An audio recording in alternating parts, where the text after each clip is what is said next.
Fantin J. Lakadong expressed confidence in his candidacy for the upcoming MDC elections, citing his diligent service and active role in policy making over the past 5 years.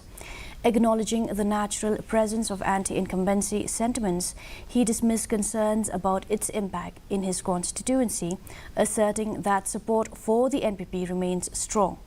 He seeks a renewed mandate based on his developmental initiatives and policy contributions. On the issue of NPP MDCs leaving the party, Lakadong termed such decisions personal and disapproved of them. Regarding the Congress Party's last-minute withdrawal of support from the KHADC committee, Lakadong described it as a political opportunism. Campaigning for me.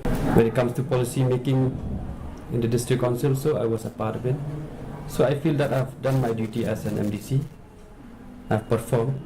So, but it's up to the people. I'm not worried so much about this coming election. See, that's all politics.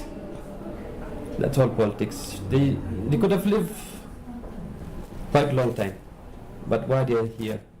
People are not so dumb that they will. They know only how to take the benefits. I don't know whether they are clean or dirty. I don't know about it, but I think this is politics, you know.